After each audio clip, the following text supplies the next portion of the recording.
La gloire de Dieu. Amen. Bien-aimés, nous connaissons tous le thème de l'année, c'est l'année de l'élargissement et de l'affermissement, de l'établissement. Et nous puisons ce thème dans Ésaïe chapitre 54, le verset 1 à 6. Nous allons rapidement lire Ésaïe chapitre 54. Il est toujours bon d'écouter des témoignages pour fortifier notre foi. Amen. Que le Dieu qui écoute ta requête, que cette requête se transforme en action de grâce. Dans le nom puissant de Jésus. La Bible dit, réjouis-toi stérile, toi qui n'enfantes plus. Fais éclater ton allégresse et ta joie, toi qui n'as pas plus de douleur. Fais éclater ton allégresse et ta joie, toi qui n'as plus de douleur. Car les fils de la délaissée seront plus nombreux que les fils de celle qui est mariée, dit l'Éternel. Élargis l'espace de ta tente, qu'on déploie la couverture de ta demeure. Ne te retiens pas, allonge tes cordages et affermis tes pieux. Car tu te répandras. Dis avec moi, je vais me répandre. À droite et à gauche, ta postérité envahira des nations et le peuplera des villes désertes.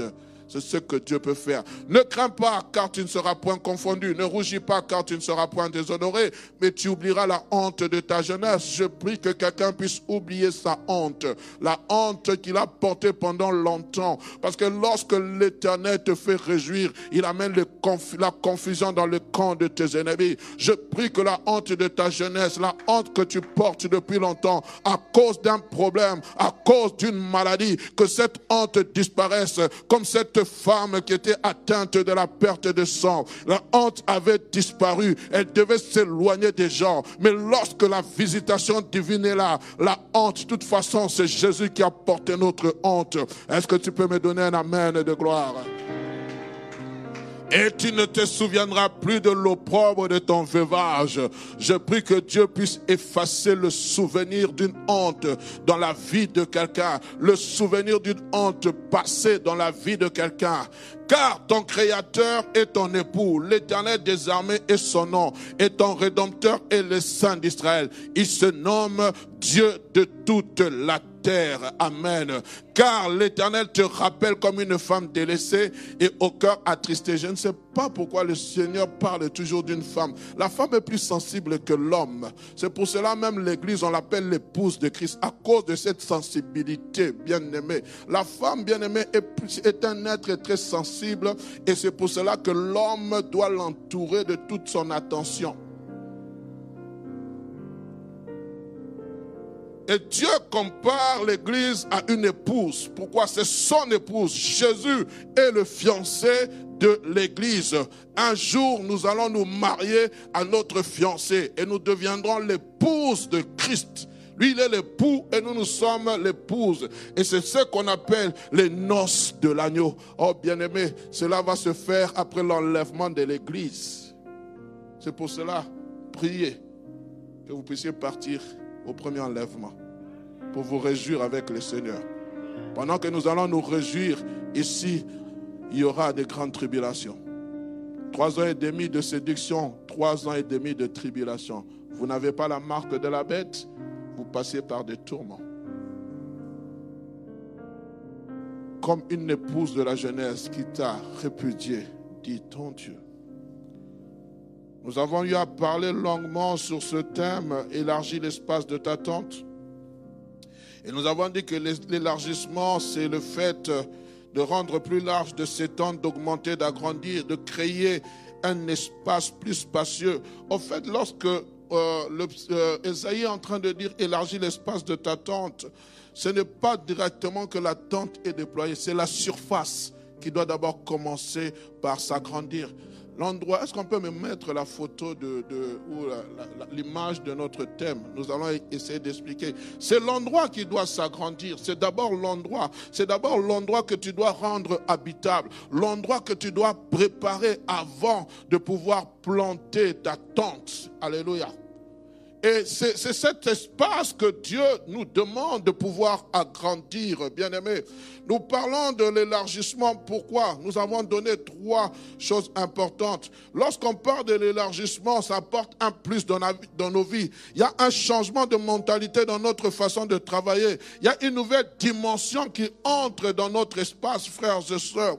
Vous savez, bien-aimés, on parle souvent que les voyages instruisent. Lorsque nous voyageons, ce sont des cultures, de nouvelles cultures que nous sommes en train d'acquérir. Je me souviens, il y a des années passées, quand je suis venu ici, j'ai fait mes premières années en Belgique, je parlais avec ma petite sœur et elle commençait à me dire, mais tu commences à réfléchir comme...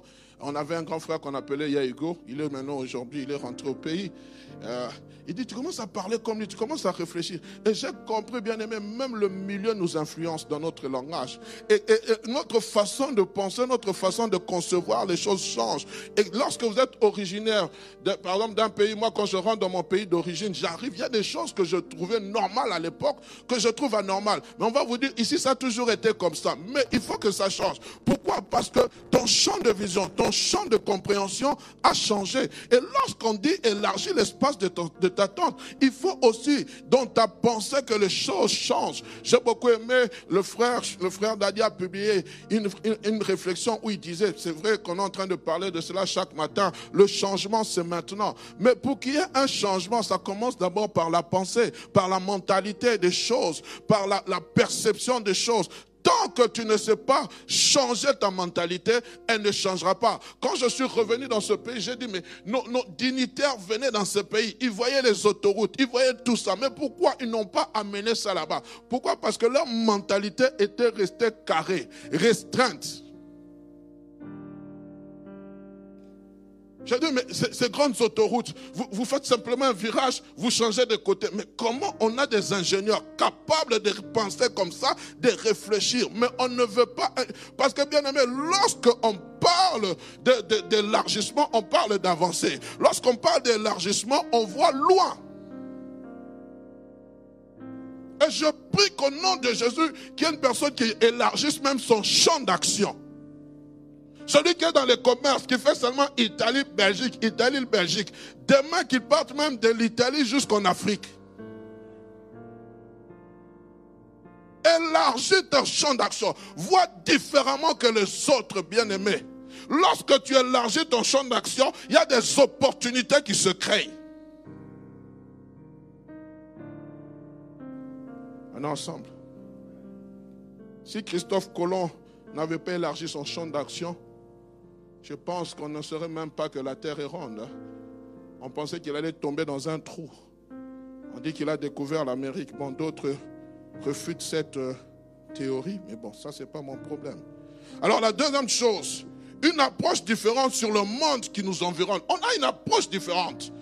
Les choses, notre façon de voir le monde change. Quelquefois, je suis sur les réseaux sociaux, je regarde les débats qu'il y a. J'ai envie d'intervenir, mais je trouve qu'on est tellement bas dans certains débats, même politiques. Comment vous pouvez réduire la politique à une région ou à une tribu? La politique, c'est un champ large. Et je parle aux chrétiens, ne tombons pas dans ce piège de réduire la politique simplement parce qu'il est de telle région. Non. Lorsque nous sommes des enfants de Dieu, nous élargissons même notre façon de voir. Autre chose, lorsqu'on élargit le champ de l'élargissement amène plus de motivation, plus de communication. Et je prie que cette année, nous ayons vraiment de bonnes communications. Plus de moyens financiers, plus de moyens matériels. Parce que lorsqu'on parle d'élargissement, il faut aussi mettre les moyens financiers, les moyens matériels en jeu. Tu ne peux pas parler d'un élargissement si tu ne mets pas les moyens financiers et les moyens de communication en jeu. Amen. Alors, je dis 4 choses importantes. Je suis en train de faire un récapitulatif rapide. L'élargissement vient lorsque le besoin se fait sentir. Ça, c'est la première des choses. L'élargissement vient deuxièmement quand nous avons des visions lointaines. La vision ne change pas, mais elle subit un aménagement. L'élargissement vient en troisième lieu lorsque l'espace devient restreint pour contenir les choses à venir. C'est pour cela Dieu commence d'abord par nous préparer. Il commence par te préparer avant que tu puisses recevoir la promesse.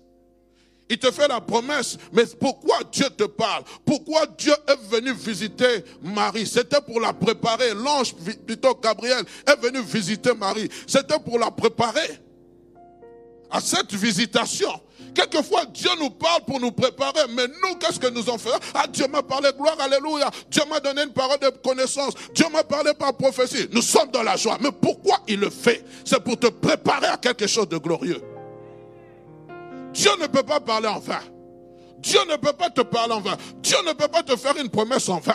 Dieu ne peut pas faire sortir sa parole en vain. Lui-même dit dans le livre d'Ésaïe chapitre 55, ainsi en est-il de ma parole qui sort de ma bouche. Elle ne rentre jamais à moi sans avoir accompli ce dont pourquoi je l'ai envoyé. Quand Dieu parle, c'est-à-dire qu'il a un programme sur ta vie.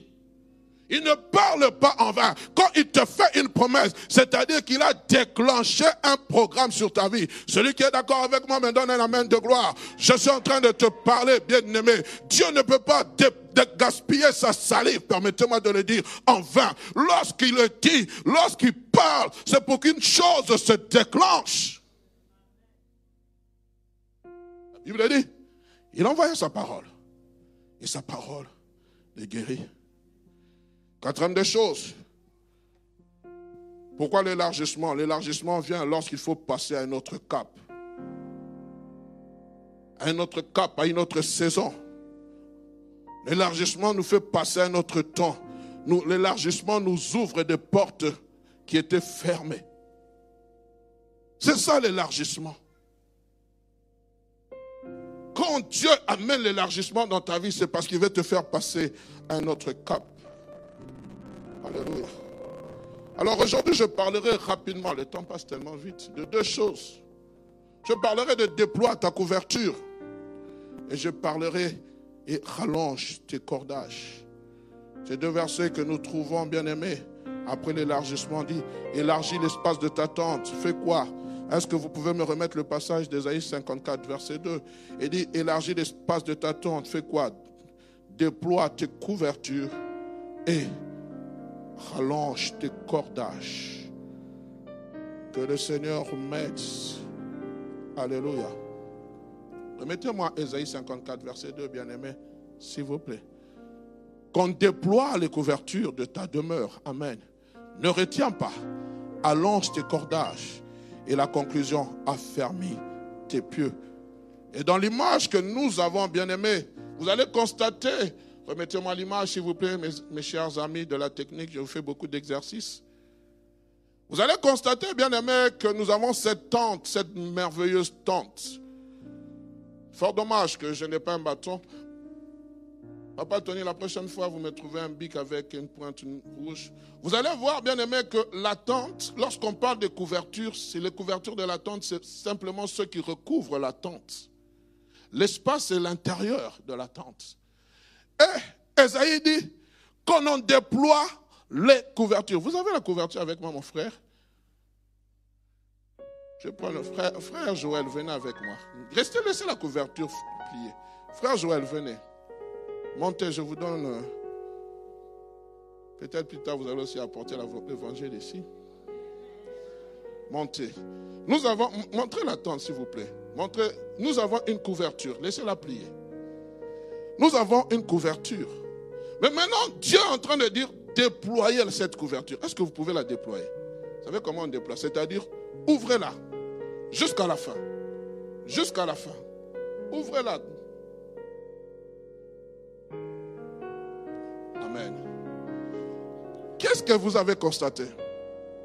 Cette couverture qui avait... Déployez-la vraiment. Déployez, voilà. Voilà. Vous ne faites jamais les lits? Donc Samuel, c'est maman qui fait le lit. Hein? Joël, c'est ton épouse. Mais bon, est-ce que vous avez constaté, quand la couverture était pliée, repliez-la s'il vous plaît. Repliez-la. Repliez-la encore. vous allez constater que les bien-aimés sont rapprochés. Mais lorsqu'on déploie la couverture, déployez-la encore une fois de plus. Je prie que mon Seigneur nous explique ce qu'il a expliqué. Qu'est-ce qui se passe? La couverture s'agrandit et s'élargit.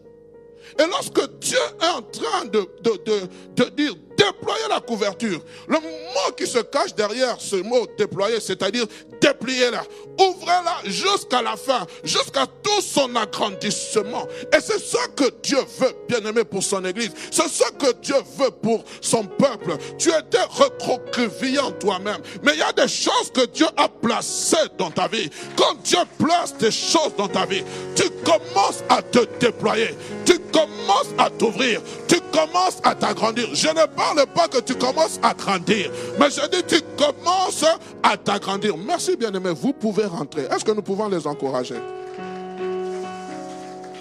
Alléluia. Bien-aimés, tu ne peux connaître que la grandeur d'une couverture. Tu ne peux pas connaître la grandeur d'une couverture lorsqu'elle est pliée. C'est impossible. Souvent, lorsque nous allons dans les commerces, dans les magasins, où je ne sais pas, acheter une couverture, comment nous connaissons la grandeur de la couverture? Ou du drap? Parce qu'il est mentionné 240 x 220. Moi, je cherche une couverture de 180 x 160. Les célibataires, 90 x 120. Les mariés, 240 x 220. Alors, vous voyez, un célibataire, il vient, il lui cherche 90 x 120. Mais le marié, il cherche 220 x 240. On voit déjà la différence. Pourquoi? Parce que lorsqu'un célibataire se déploie, il faut aussi que la couverture se déploie. On est ensemble. Je donne un exemple terre à terre. Je ne me moque pas des célibataires, bien que je vous encourage à vous marier. Et alors, nous sommes en train de comprendre, bien-aimés, tu ne peux pas connaître la grandeur d'une couverture lorsqu'elle est pliée. Mais lorsqu'elle se déploie, tu dis, waouh!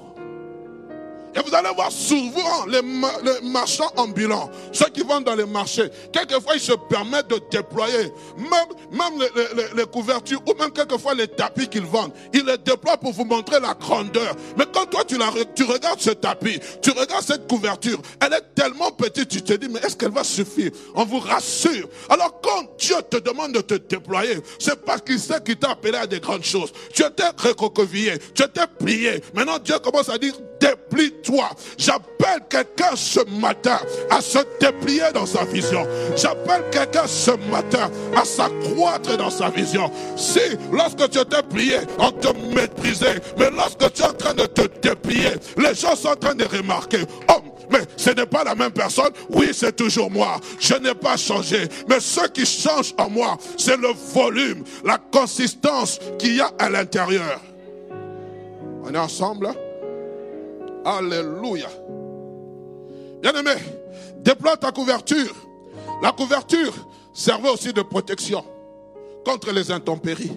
À l'époque, la tente, on s'y abritait à l'intérieur contre les intempéries qui pouvaient survenir.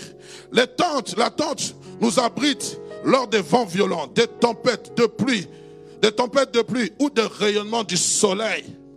C'était un lieu sûr par lequel je pouvais m'abriter. Déploie tes couvertures. On est en train de parler ici de sécurité. Tu dois être dans un endroit de sécurité.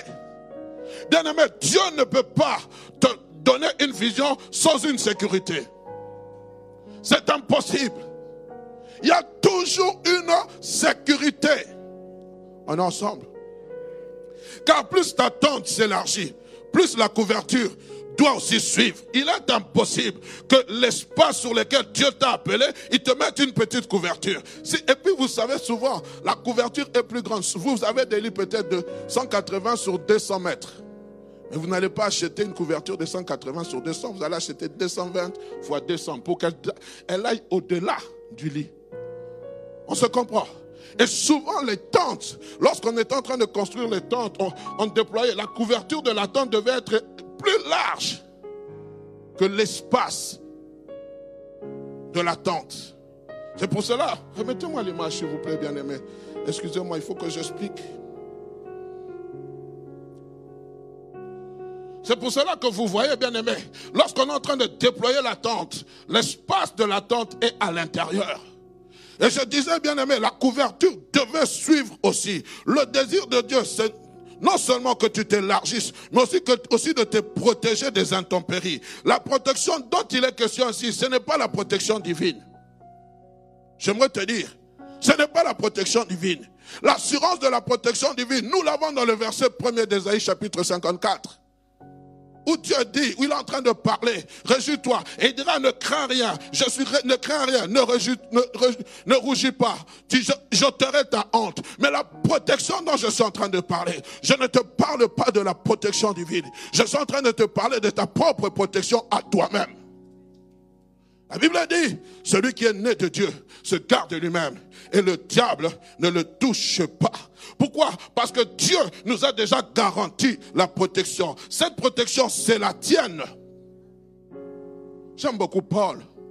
Lorsque Paul est en train de parler des armes offensives et défensives que nous trouvons dans Ephésiens chapitre 6, il nous parle aussi des armes défensives. Et dans ces armes défensives, écoutez ce qu'il est dit dans Ephésiens 6, le verset 16e. Il dit, prenez par-dessus tout.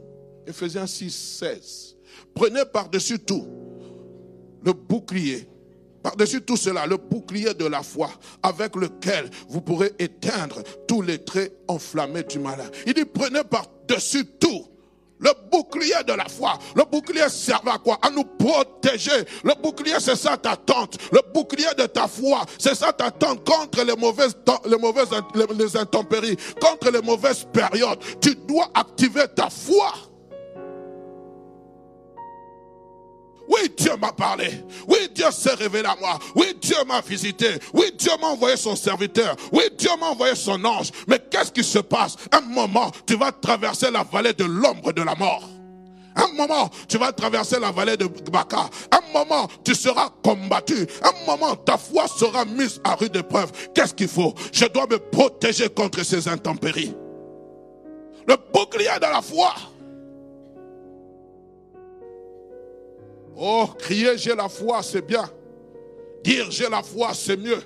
Mais vivre la foi, c'est ça le problème que nous avons. Ici, je ne parle pas simplement d'une foi morte. Je parle d'une foi qui est active. Montre-moi ta foi et je te montrerai mes œuvres.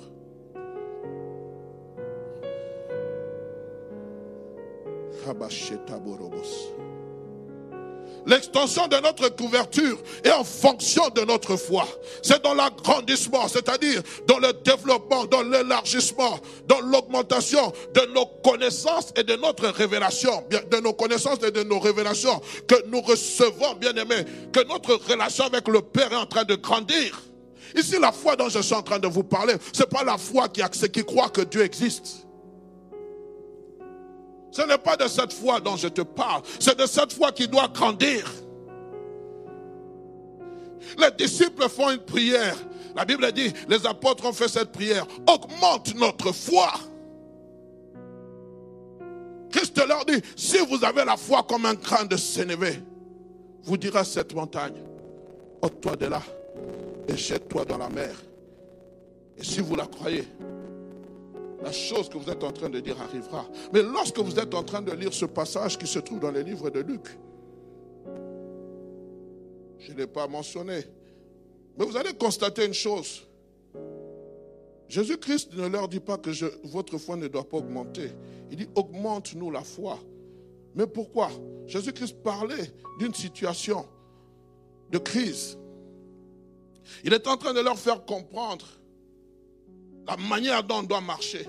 Mais le mot d'augmenter la foi ici, bien aimé, ce n'est pas le fait seulement que la foi, non. C'est-à-dire, on ajoute à notre foi autre chose. Au-delà de la foi, comment je vais expliquer? Qu'il y ait une ajoute dans notre foi. Un ajoute, excusez-moi, dans notre foi.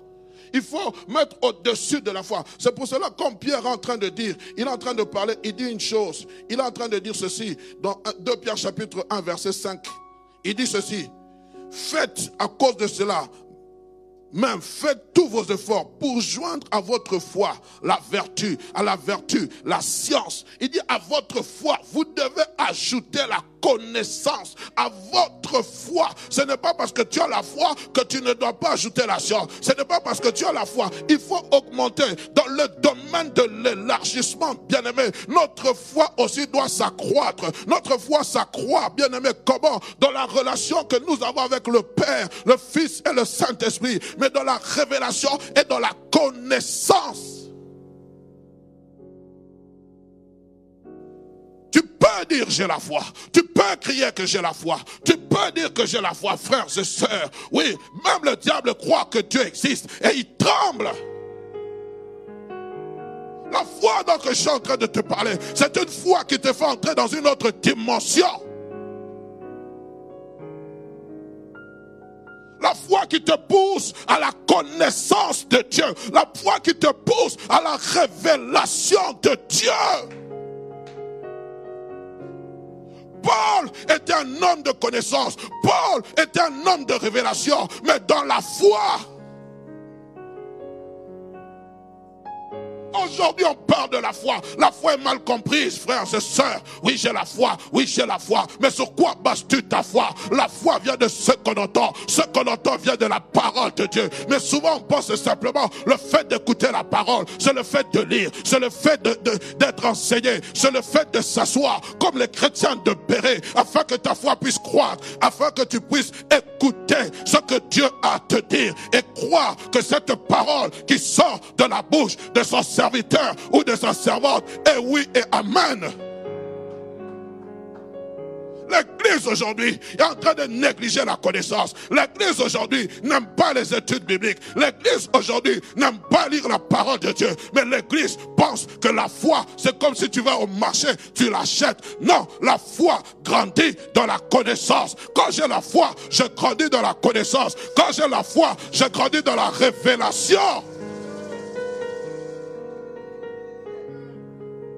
Lisez les épîtres de Paul. Lorsqu'il est en train de parler, il dit c'est par la connaissance de la révélation que je suis ces choses. Il y a des choses, frères et sœurs, des expériences que tu ne peux vivre que si tu as la révélation et la connaissance. Mon peuple périt. Pourquoi? Parce qu'il leur manque la connaissance. Tu peux avoir tout le matériel pour élargir l'espace de ta tente. Mais qu'est-ce qui te manque? La notice. Et beaucoup de gens ont le matériel, mais ils n'ont pas la notice. La notice, c'est la parole de Dieu.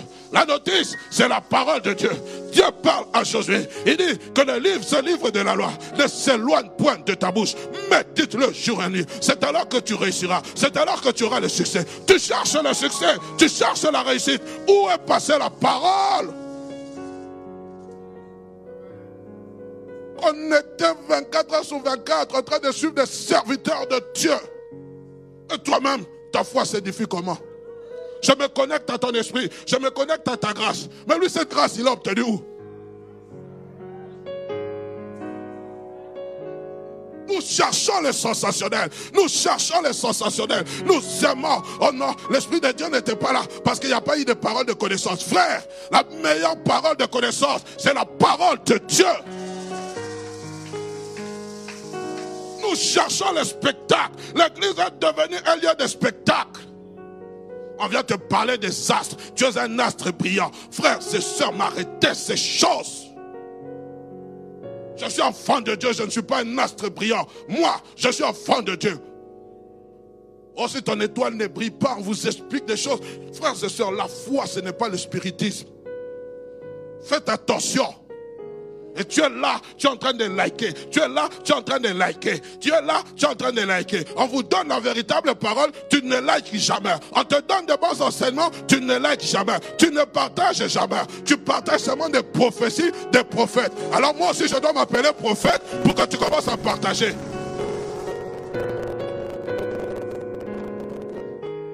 Les gens ont des démangeaisons d'entendre les choses qui sont agréables à l'oreille. On vous parle de ces choses, mais regardez la vie de ces serviteurs de Dieu, de ces servantes de Dieu. Ne reflète même pas la gloire de Dieu. Mais ils sont en train de te parler de la gloire de Dieu. Toi, tu es là, un divorcé. À l'époque de mon père, un divorcé ne pouvait même pas prêcher. Aujourd'hui, on se permet, non, c'est le temps de la grâce. Frère, ne blaguons pas avec la grâce. Paul parle à Tite. Il écrit à Tite, il dit, la grâce est une pédagogue. Elle nous enseigne à quoi? À renoncer.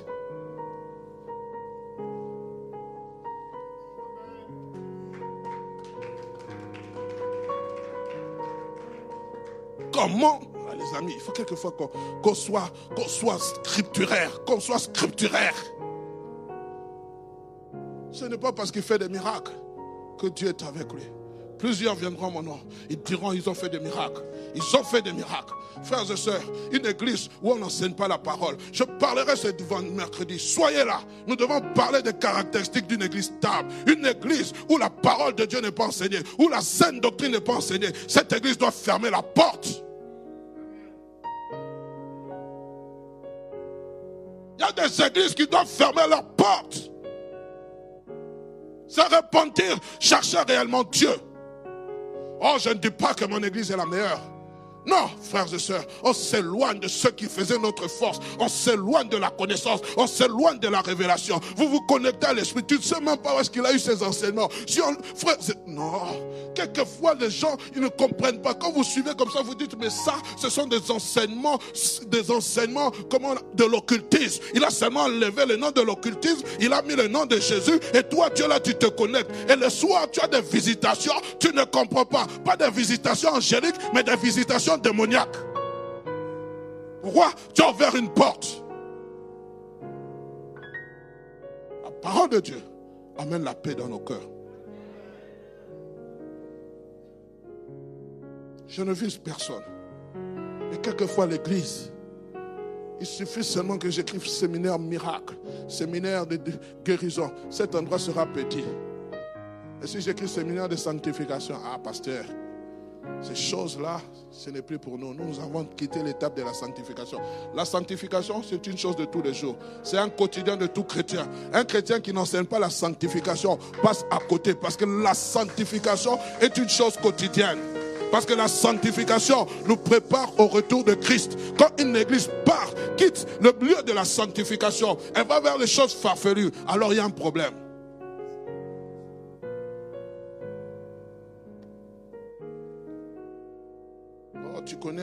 Tu connais l'alliance que j'ai avec Dieu. Nous tous, nous sommes en alliance avec Dieu par le sang de Jésus. Même si tu as une alliance particulière, nous tous, je suis fatigué, frères et sœurs, que Dieu élève des hommes et des femmes qui n'ont point fléchi les genoux devant Baal, qu'il élève des hommes et des femmes qui parlent de la vérité, qu'il élève des hommes et des femmes qui parlent de la parole, qu'il élève des hommes et des femmes qui restaurent la vérité, qui rétablissent l'autel de la vérité, qu'il élève des hommes et des femmes qui ont la crainte de Dieu, qui veulent voir les hommes sauvés. Fatigué.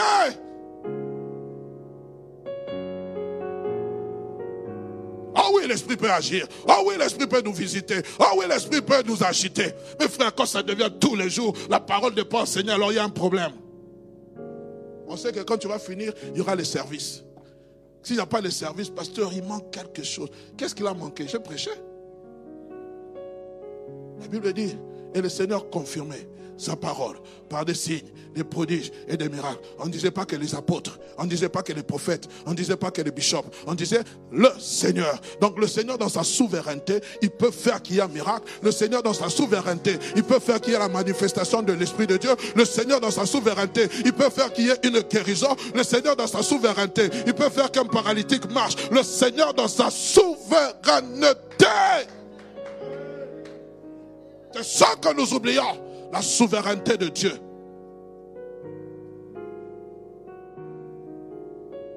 Je peux aller? Que le Seigneur nous aide, bien-aimés. Je ne crie pas. Je parle des choses qui sont véritables. L'église aujourd'hui est amoindrie. L'église aujourd'hui est amoindrie parce qu'on ne veut pas connaître. On ne veut pas connaître, bien-aimé. On ne veut pas déployer nos couvertures dans la connaissance. On ne veut pas s'accroître dans la révélation et dans la connaissance afin d'être inébranlable. C'est à cause de ça que nous sommes emportés à tout vent de doctrine. Tout vent de doctrine. Tout vent de doctrine. Il suffit que vous invitez un pasteur ici qui prêche un prophète. Allez, après quelques jours, il ouvre une église. Même ceux qui étaient ici quittent pour qu'ils aillent là-bas. Écoutez ce que le psalmiste est en train de dire dans le psaume chapitre 1, verset 1 à 3. Heureux l'homme qui ne marche pas selon les conseils des méchants, qui ne s'arrête pas sur la voie des pécheurs et qui ne s'assied pas en compagnie de moqueurs, mais qui trouve son plaisir dans la loi de l'Éternel et qui la médite jour et nuit. Il est comme quoi? Il est comme un arbre planté près d'un courant d'eau qui donne son fruit en sa saison et dont le feuillage ne flétrit point. Tout ce qu'il fait, lui réussit. Tu cherches la réussite, tu cherches le succès, tu cherches à aller de l'avant. Mais où est passé ton temps de méditation? En compagnie de moqueurs. Quand vous êtes quelque part où on critique votre pasteur, où on critique votre responsable, vous devez quitter cet endroit. Quand vous êtes quelque part où on n'a pas de considération pour votre pasteur, où on n'a pas de considération pour la femme de votre pasteur, où on n'a pas de considération même pour un ancien, ou un seigneur, ou même la femme de l'ancien, quittez cet endroit. Même si c'est votre ami. Comment il peut critiquer ton pasteur et tu es à l'aise? La Bible dit quoi? Heureux l'homme qui fait quoi? Qui ne marche pas selon les conseils des méchants, qui ne s'arrête pas sur la voie des pécheurs, qui ne s'assied pas en compagnie de moqueurs.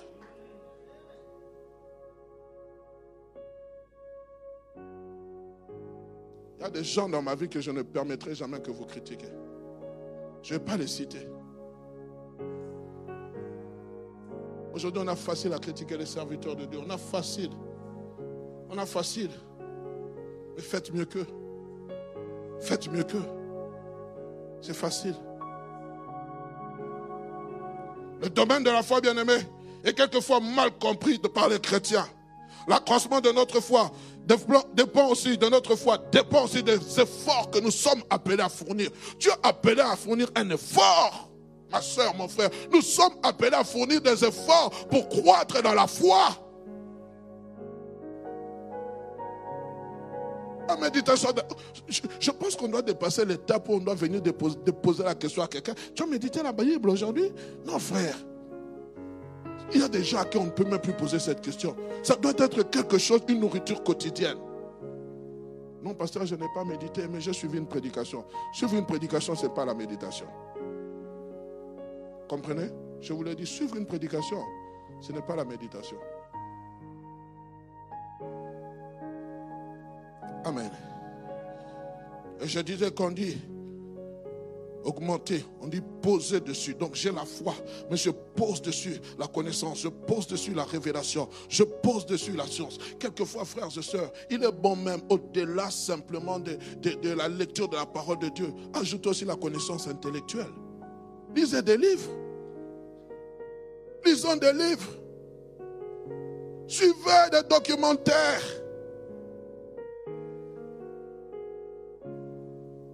Tu ne pêches pas. Suis la politique. Oh, la politique, c'est pour les païens. Mais tu es là, non? La politique sur les païens. C'est à cause de ça, manque de connaissances, pendant qu'on est en train de dire que si tu fais telle chose, tu as la régularisation, mais parce que tu n'as pas la connaissance. Tu es venu, tu as laissé ta femme. Pour faire venir ta femme, c'est difficile. Hein? 4 ans après, sa femme et ses enfants sont venus. Pourquoi? Il a cherché à avoir la bonne information. Le problème, c'est que nous n'avons pas la bonne information. Vous allez dans les croisements d'XL, les chaussées de WAF, c'est là que vous allez trouver la connaissance. Petit, tu viens d'où? Ah, petit. Ici? Non, petit. Tu as dit que tu es marié, petit. Moi, je te donne un conseil. Il ne faut pas déclarer que tu es marié. Laisse-moi ces choses. C'est pas là-bas, ces croisements, tu trouveras. Je ne dis pas que là-bas, il n'y a pas d'intellectuel. Mais arrêtez toujours d'avoir un esprit si borné, si bas. Si bas. C'est pour ça qu'il y a des gens, quand ils viennent ici, ils disent, la bonne, ce n'est pas une autre église. Ce n'est pas de notre niveau. Ce n'est pas question de niveau. C'est question d'avoir un champ d'action ouvert. Nous devons changer notre façon de voir. Vous êtes dans ce pays, depuis que vous êtes ici, permettez-moi de dire, je vais peut-être choquer les gens. Tu ne fais que seulement que sucer ce que tu dois sucer. Tu ne fais aucun effort pour que tu sois aussi un produit d'intérêt pour ce pays. À la fin du mois, comme ça, on vient te dire, voici, vous devez payer les impôts. Ça veut dire que j'ai investi pour ce pays. J'étais une fois là-bas, je suis allé réclamer parce qu'il y avait des impôts pour voir. Il y a un homme qui est venu. Ah, j'avais honte. Je vais me suicider. Tu vas te suicider pourquoi? Parce que tu dois payer l'impôt. Tu penses que la personne là... J'avais honte parce qu'il était de la même nature que moi.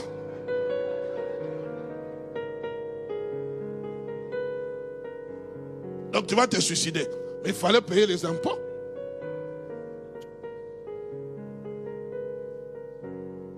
Je récupère la dette coloniale. Tes pères sont venus, n'ont pas récupéré. Tes arrière-parents sont venus. La dette coloniale, c'était quand?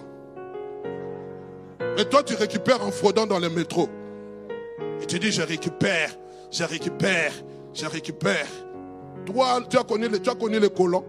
Quand ils sont venus, toi, tu les as connus.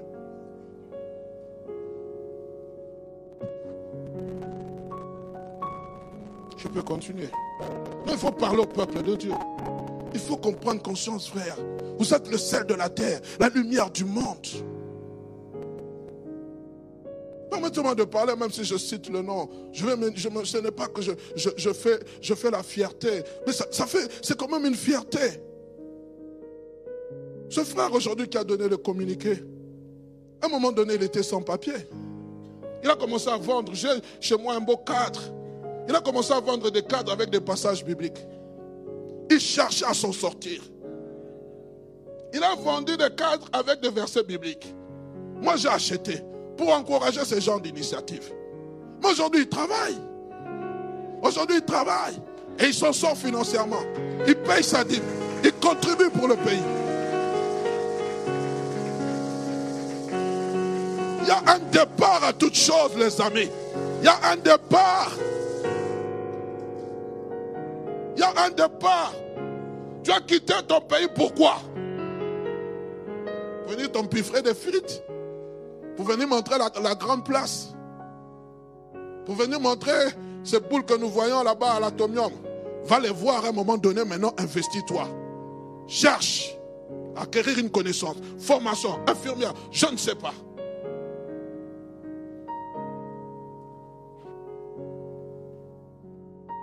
Je chasse l'esprit de chômage. Je chasse l'esprit de fainéantisme. Je chasse cet esprit dans l'église. Je chasse au nom de Jésus. Si tu ne sais pas trouver un emploi, crée un emploi.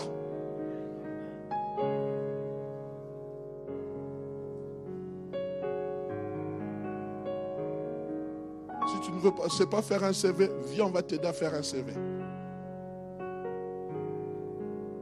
Je parle encore d'une autre sœur. Je ne sais pas pourquoi j'en parle, il me reste 5 minutes, il n'y a pas de souci. Nous sommes là jusqu'en décembre. Cette sœur venant de l'Angola ne connaissait pas un mot de français. Quand elle venait me voir au bureau, pasteur, moi je ne parle pas bien français. On parlait en lingala. Moi aujourd'hui, quand elle s'exprime en français, je suis même étonné. Elle est allée sur les bancs, elle a décidé d'apprendre à parler français. Pourquoi? Parce qu'il y a la volonté. Quand on veut élargir l'espace de sa tente, la volonté doit entrer en action. Quand on veut agrandir sa tente, la volonté doit entrer en action. Si vous voulez me jeter la pierre, attendez que je parte. Jésus, quand vous voulez me jeter la pierre, il a fui. Je vais fuir. Et j'ai parlé. Le deuxième point, rapidement, si je ne finis pas, on va le voir la semaine prochaine. Allonge tes cordages. Bien aimé, il y a deux choses qui maintiennent la tente stable ou qui stabilisent la tente, qui fixent notre tente. Ce sont les cordages et le pieu. La semaine prochaine, on verra comment parler des pieux. Plus le cordage est tendu, plus la tente tient ferme. Les cordages, c'est quoi? Ce sont des cordes. Remettez-moi s'il vous plaît l'image, avec tout le respect que je vous dois. Les cordes, vous allez voir, bien-aimés, que chaque fois là où il y a des cordes, il y a un piquet qu'on appelle pieu. Mais à quoi servent les cordes? Les cordes servent à maintenir, à stabiliser la tente. Parce que sans tente, sans les cordes, la tente ne sera pas stable. La tente pourrait être emportée par le vent. Et les cordages servent à maintenir la tente. Chaque partie extensible, vous allez voir, je suis assez loin. Frère, j'aimerais que prochainement il y ait un écran ici, parce que je dois toujours me déplacer. Vous allez voir, à chaque partie de la tente, il y a des parties extensibles. On est en train de pousser. Pourquoi? Afin que la corde soit bien raide. Plus la corde est tendue, plus la tente est bien fixée. On est ensemble. Bien aimé, si la couverture nous protège contre les intempéries, le cordage nous stabilise contre les intempéries aussi. Mais le cordage, c'est quoi? Le cordage nous parle de la relation que nous devons avoir avec Dieu et notre prochain. C'est ça le cordage.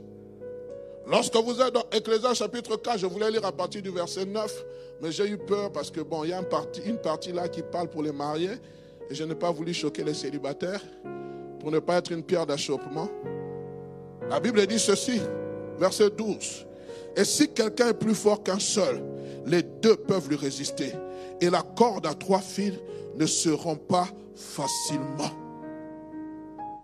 La corde à 3 fils ne se rompt pas facilement. Il a parlé de cette corde à 3 fils. Ça parle de quoi? De l'unité. Ça parle de quoi? De bien vivre ensemble. Ça parle de quoi? Ça parle de la relation entre Dieu, mais aussi entre les hommes. J'aimerais dire à quelqu'un, la stabilité de ta tente ne dépend pas simplement de toi-même. Elle dépend de Dieu, mais elle dépend aussi de ton prochain. Christ venant dans ce monde, il est venu pour élargir notre tente, pour rallonger nos cordages.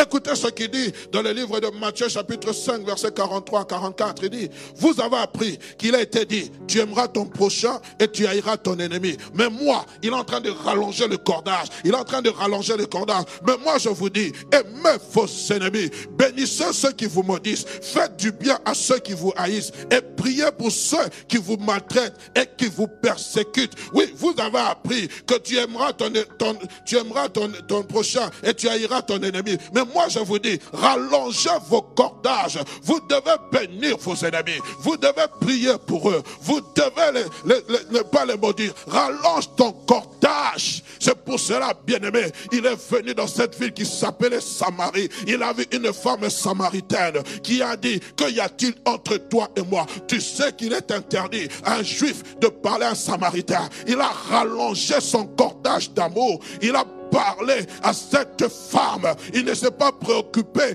des stéréotypes. Lorsqu'on rallonge notre cordage, on ne se préoccupe plus des stéréotypes. J'aime beaucoup la parole de Dieu. Après le jour de la Pentecôte, l'Esprit de Dieu est descendu avec effusion. Les Juifs qui étaient à Jérusalem ont été baptisés. Et il y avait d'autres Juifs qui étaient venus faire la fête, qui ont été visités, qui ont accepté Christ. Mais le cordage n'était pas rallongé. Parce que Christ a dit, vous serez mes témoins en Jérusalem, en Judée, en Samarie, en Judée jusqu'aux extrémités de la terre. Mais voici, ils étaient toujours entre eux les Juifs. Un jour, un homme qui s'appelle Pierre voit dans une vision une nappe remplie des animaux impurs. Dieu lui dit, tue et mange. Il dit, Seigneur, comment je vais tuer ces choses? Ce sont des animaux impurs. Il lui dit, qui t'a dit de regarder ce qui est impur, ce qui est pur comme impur? Qui t'a dit? Et alors qu'il est en train de réfléchir à cette vision, nous sommes dans Actes chapitre 10. Alors on vient toquer à sa porte. Le Seigneur a dit, voici, il y a des hommes qui ont été envoyés. Va, suis-les promptement. Il ne savait pas pourquoi. Il partit avec ses hommes. Il va arriver dans une maison d'un centenier romain qui s'appelle Corneille. Corneille va lui parler de ce que Dieu lui avait dit. Écoutez ce qu'il va bien ne connaissant pas l'objet de sa visite. Écoutez ce qu'il va dire au verset 28e. J'aime la parole de Dieu. Vous savez, leur dit-il, qu'il est défendu à un juif de se lier avec un étranger ou d'entrer chez lui. Mais ce que j'aime, Dieu a allongé mon cordage. Mais Dieu m'a appris à ne regarder aucun homme comme souillé et impur. Dieu m'a appris, bien aimé, lorsque Dieu veut que nous rallongeons notre cordage, nous allons apprendre à nous supporter les uns les autres. Nous allons apprendre à supporter le faible. Nous allons apprendre à aimer ce pécheur. Nous allons apprendre à aimer cet homosexuel. Nous allons apprendre à aimer cette lesbienne. Pourquoi? Parce que Dieu m'a appris. Par quoi? Par sa parole. Par quoi? Par le Saint-Esprit. Rallonge tes cordages. Oh,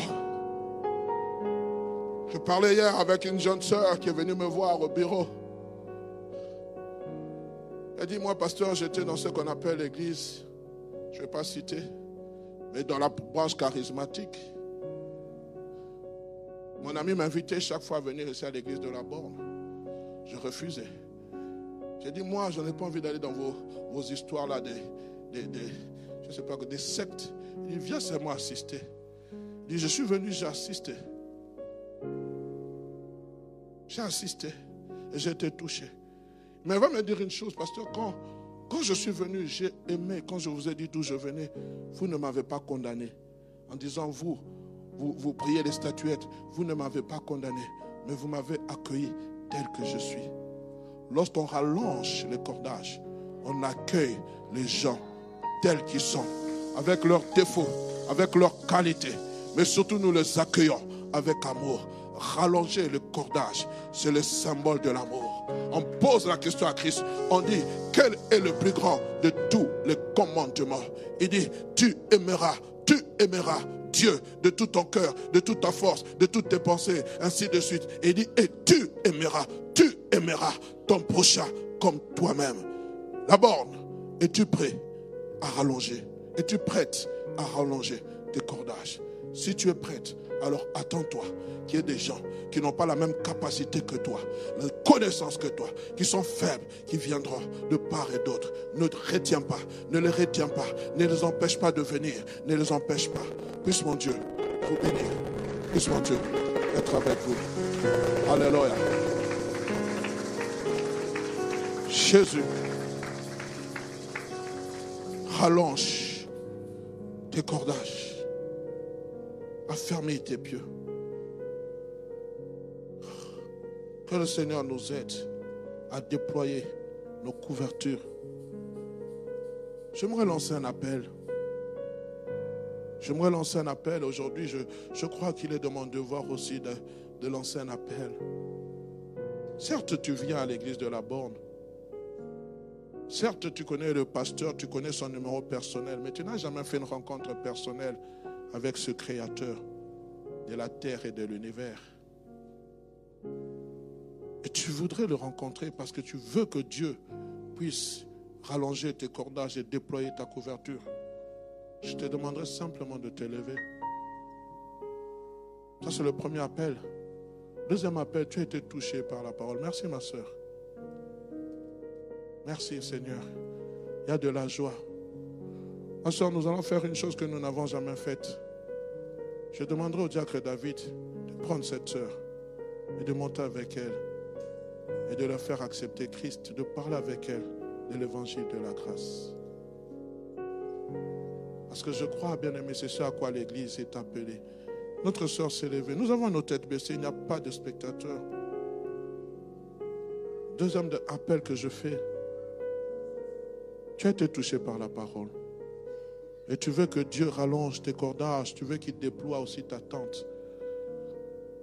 Tu as du mal à supporter une personne dans ta vie, de ton entourage, parce qu'elle t'a fait du mal.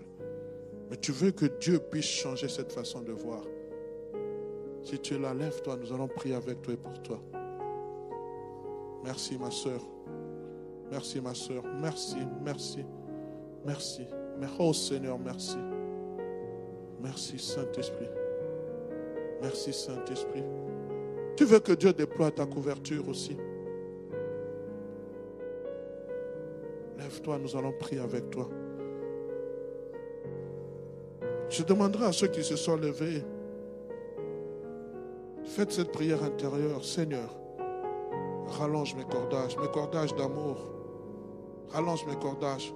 Mais si vous n'avez pas cette capacité, parce que la Bible dit Dieu crée en nous le vouloir et le faire. Voyez un responsable, voyez l'ancienne Alice, les diacres et les diaconesses. Voyez le pasteur, priez avec eux. Parce que la Bible dit que la corde à 3 fils ne se rend pas facilement. On est là pour vous soutenir. On est là pour prier avec vous. On est là pour prier avec vous. Seigneur, je te recommande ces bien-aimés qui se sont tenus debout, entre tes saintes mains. Je suis en train de prier dans le nom puissant de Jésus. Éternel, que les cordages d'amour soient rallongés. Oui, Seigneur, peut-être ils se sont tenus debout parce qu'on leur a fait du mal. Ils sont dans le droit, Seigneur, de se fâcher. Ils sont dans le droit de ne pas parler. Mais à cause de Christ, à cause de cette parole qu'il a dite au bois maudit de la croix, Père, pardonne-leur car ils ne savent pas ce qu'ils font. Seigneur, je te prie que leur cœur soit un cœur rempli d'amour, de pardon, de paix, de quiétude. Seigneur, parce qu'il y a des choses à faire. Nous ne voulons pas, Seigneur, que ces cordages soient serrés. Nous voulons, Seigneur, que ces cordages soient desserrés dans le nom puissant de Jésus. Je prie, Seigneur, pour ceux et celles qui veulent que leur couverture soit déployée. Je prie dans le nom puissant et merveilleux de Jésus, Seigneur, que tu leur montres, Seigneur, qu'ils se déploient. Nous chassons la timidité. Nous chassons la timidité. Nous la chassons dans le nom puissant de Jésus. Seigneur, Dieu de gloire, tu ne nous as pas donné un esprit de timidité, mais un esprit de force qui crie Abba Père.